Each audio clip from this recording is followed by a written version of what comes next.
morning, drowning in memories, subtracting the good, worshipping the bad, you will want to kill him.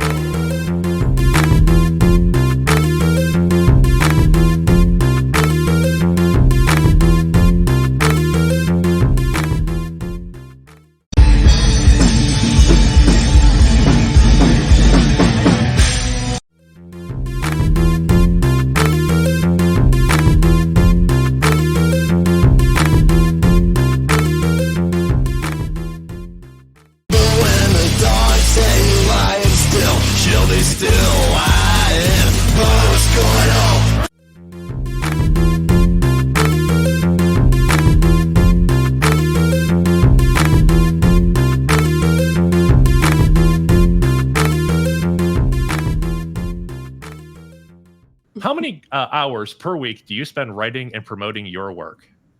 Oh my God. What does that look like? Well, for my writing, I'm a very, very busy person. So a lot of the time I might be writing when I'm not necessarily supposed to, if we're on a long car ride and I have a couple minutes to squeeze in, oh, I got to text somebody, but I'll just be on Google Docs on my phone. But I try to set aside at least 2 hours every day to actually dedicate to my writing. I'm currently working on my memoir. So that's something that anytime I have a thought about it or, this needs to be in the book, I drop everything. I run to my laptop and I'm like, okay, what can I get down today? With actual promotion, it's day by day. Sometimes I have 3 million different pieces of media that I need to be working on and putting it out there. And then other days I don't really have much. So I just take it as more time to work on my writing, but it's kind of all over the place. That's awesome. Well, we're going to ask Kai the same question. And in case you're wondering, Molly, yours is very similar too. Kai, how much time do you spend, if you want to break it down by how much you spend creating or working on your next thing versus promoting? Because in this day and age, you have to do both. I'm just curious what your breakdown looks like. Well, first off, I want to say to Melody, I'm impressed that you can write, extensively in Google Docs on your iPhone in a moving vehicle, because I always have that, urge on the road, but like I get nauseous really easily. It's a real thing. A lot of people have that problem. Yeah. But so if not inhibited by that, then I'd probably be doing the same thing as her. So that's a good question. I feel like I spend way too much time promoting stuff just because it gets so like, you keep getting, because that's what you hear is, if you keep if you're loud enough for so long, eventually someone's, going to hear it and everything. I spend a lot, an insulting amount of time promoting. I want to say this week and the next few weeks, I feel like are going to be more like, there's going to be a little more introversion before, a big, burst of, new stuff that isn't just me recycling the same. Check out this thing I've already promoted 1 million times. It's going to be exciting, but there's going to be some introversion to the extent of Jack Skellington in Nightmare Before Christmas. Like, something's up with Jack, what's going on? But I want to say and oftentimes at the expense of whatever errand or job or whatever the hell I'm doing at that moment, that those end up, being superseded by an urge to, promote something, or if I'm working on something, writing something down and getting it out of my head and visualizing that. But, that's how it goes. Cool. Thanks. No, I asked a question because I have to deal with that myself. Like, how much time do I spend working on the next show versus promoting the last one? And there's an imbalance, and sometimes, you have to think about it. So Molly, similar question. You can answer that the same way, but I'm also curious about how many hours or how often do the Sunday morning practice versus, how many hours you do a show or how many shows you do. But also, since you're an artist, I'm curious about that too. Like, how do you balance it all? First off, with Sunday morning, we try to practice at least 2 to 3 times a week. Shows, we have usually a couple a month averaging. So yeah, I'd say we definitely spend a lot more time practicing than playing, which has paid off for us a lot, I think. Sometimes if we have shows that are too close together, we just have to use the last show as band Yeah. practice, kind of. But it all works out. And with art, I do art at school every day, so I'm constantly working on something artistic. I spend, I want to say, at least 4 to 5 hours every day working with clay and film photography. Yeah, that's awesome. I've seen your clay work, and it is scary good. Thank you. Um, yeah, I love it. We have. I want to remind the audience they can send questions in chat. And we have our first question. This one's coming from Practical Magic C777. Wanted to know, you can put the question up. Have you ever thought about doing a short film? And that one's for what did I say? Was that for Melody? Oh my gosh. Okay, well, very funny timing for this one. I actually haven't announced this to my audience formally, but I do love a good teaser Ooh. moment. So, um, towards the end of this month, I am releasing my first like actual full short film. It's going to be called Dear Diary: Purple Skies Save Bitter Eyes, and it kind of details my experience with, I've gone through some very bad depressive phases in my life, and this is about my discovery as I'm coming into adulthood and realizing how artistry has helped me, finally have this will to live and have this reason to wake up every day and say, you know what, today is going to be even better than yesterday was. But I have played around with like mini short films in the past. I released one called Am I Beautiful last year that was based on poetry. So I've dabbled in it a little bit, but very, very soon I will be making my actual debut in the short film industry. So super excited for that. That's awesome. Well, please let us know when it happens. I personally would like to see it, but we can maybe give a little promotion as we go. So that'd be great. Thank you, Practical Magic, for the question too. Thank you so much. Please send in more questions as you get them. Whoever's watching, feel free to throw them in. Molly, wait, are we on? Nope, sorry, we're at Melody. Wow, we're just beating you up right now. You're next on the list. Your mom, who's an influencer, has really promoted this episode. How else and who else has supported you on this path? Oh my gosh. So, I mean, my mother, of course, I love her to death. She has quite literally been there for me since day one. So she is a huge support system for me. But I have had the pleasure of working with so many different amazing artists. Blair Blades, she is a guitarist and lead singer based around the Ohio area right now. And she and I have worked together on a million different projects, but she's someone who I know I can always call up and be like, hey, what are we working on today? I need to run this, and this. But other people that I can definitely say a shout out to, the photographer and filmmaker Miles Doan. He's based in Iowa. A lot of the different content I put out, he's behind the camera, he's cheering me on. And I've also done a lot of amazing work with the lead singer and guitarist from the band Dread, which is based in Indianapolis, Morvo Stearman. They have been an amazing help. They edited my first book. They have been there for me since day awesome. one. All kinds of different creatives from all kinds of different industries. And I really, really appreciate being able to have such a diverse team working with me on all of my projects. That's fantastic. That's great news. That much and from that many directions. Molly, similar question for you. I know your family is really behind what you were doing. How much does this support mean to you? It means the world. It means everything to me. I wouldn't be able to do anything I'm doing without my family. They've helped me through everything, like getting me and all my bandmates the proper equipment and helping us promote. And my parents pass out stickers for our band like everywhere they go. I love it. It truly means the world to me that they support us this much. Anybody else you want to call out as being very supportive this early on? You don't have to have a name. I'm just curious if you wanted to throw someone out. Absolutely. My best friend, their name is B. They have supported me since we were 5 years old. That's amazing. I couldn't ask for a better best friend. They're an incredible artist, and we've supported each other through everything that we've done. And they've been going to all of my shows, and yeah, they've just truly been the best friend and sense of support.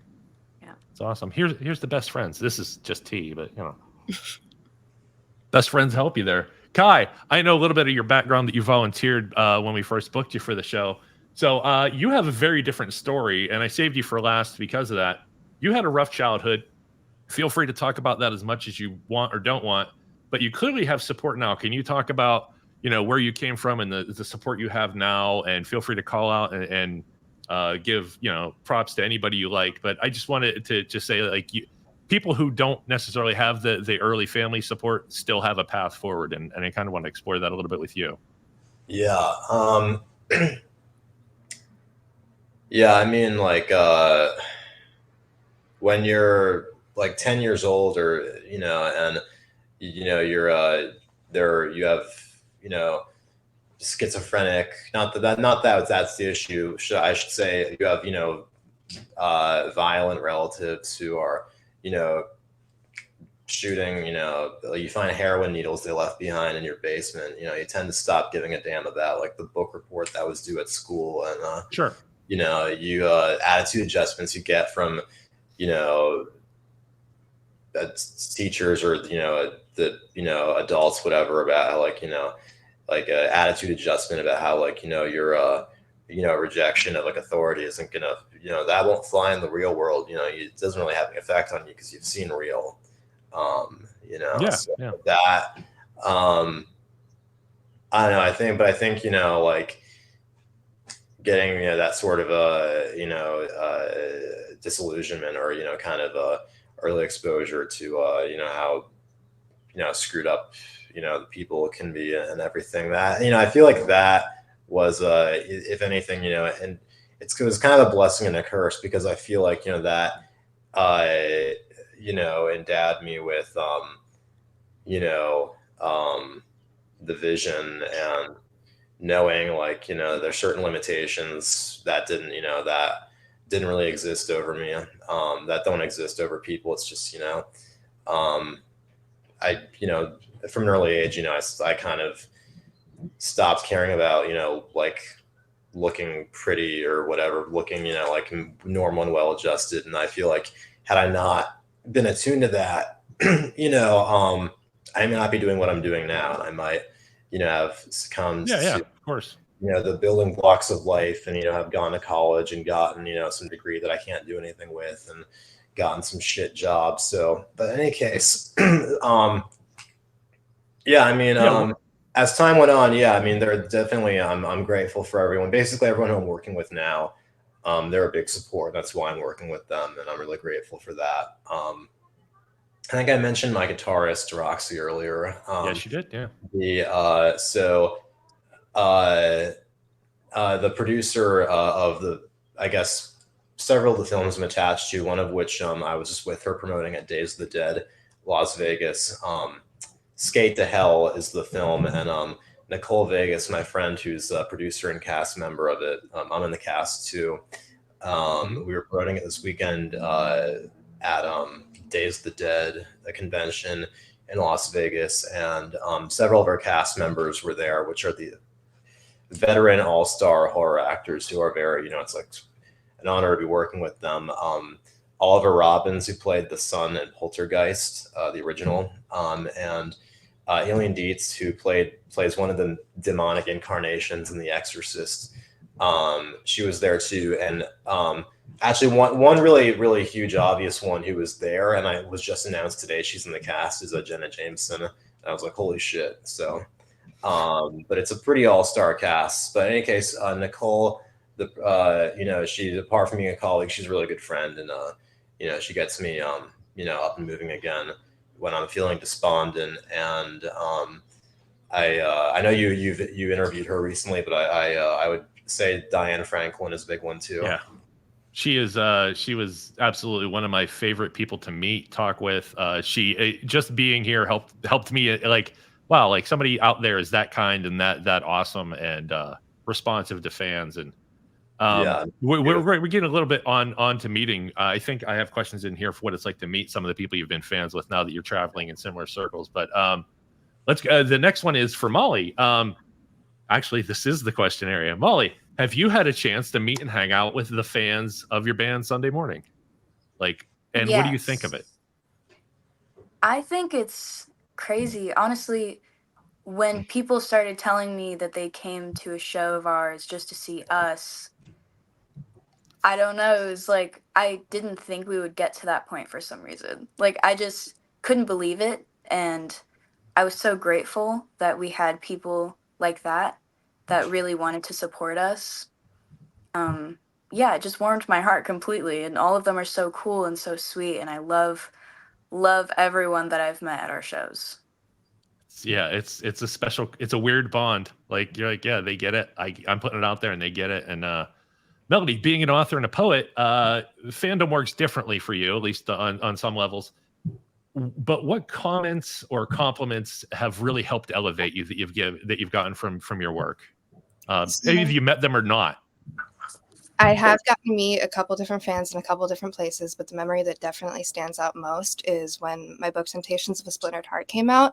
I did an in-person book signing. It was a pre-sale for the book, so 10 days before it released online, people could come in, get a physical copy, meet me, and talk with me. And some of the things that stood out most was there were a lot of different like dads that would come in there and talk about, like, I'm getting your book because I don't fully know how to connect to like my teenage daughter with all of, she's going through a breakup, she's fallen in love, I don't know what to do. And I had a couple different parents that would come in and tell me about how like my work was helping them kind of connect and understand, that younger generation, that feminine perspective.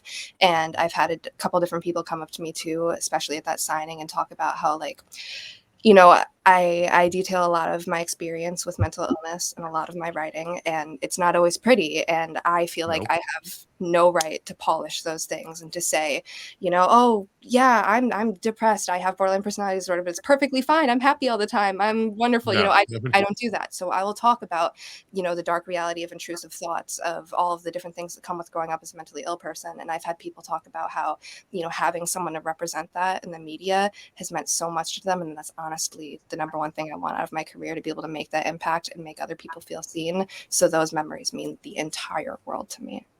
That's awesome. That is the feedback that keeps you going. Like, I'm making a difference in even one life, but many is great. Yes. So thank you for sharing that. I really appreciate that. Kai, you've mentioned, you touched on meeting people that, now that you're traveling in similar circles, you're meeting people that you are a fan of, and you're even getting to work with some of them. What's it like working with somebody that you grew up or spent some part of your life going, I'd like to do this or do that with them? Gotta like keep like pinching yourself, like, yeah. That's what it's like. It's very surreal. I've met a number of these people out and about at like premieres and conventions. This is the first time that I'm on set with them. Our names are both on the call sheet, so I'm excited to see where that goes. It's I wish I had a word for it. It's always the the ones who how do I put it?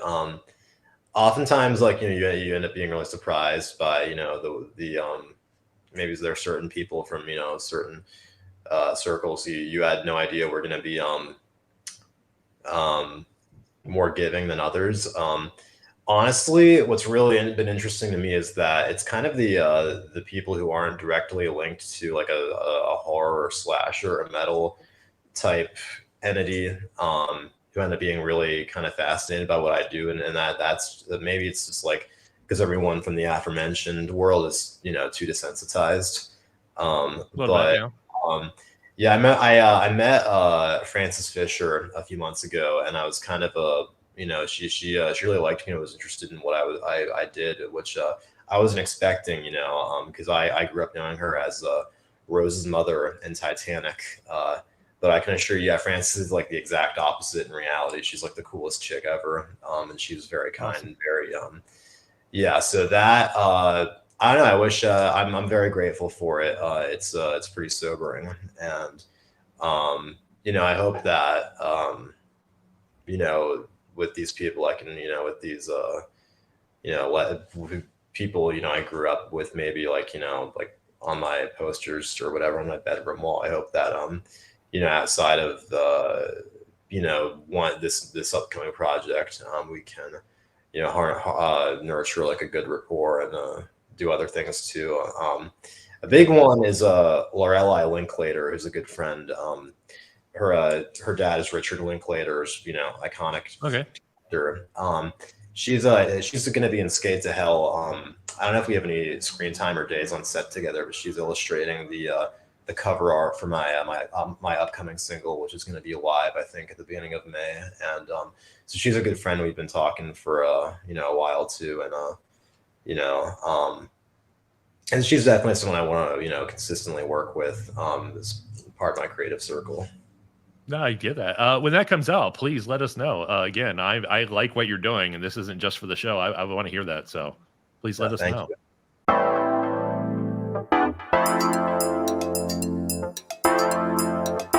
Have a great one. Thank you, everybody. Have a wonderful night. Be safe out there. Treat each other well.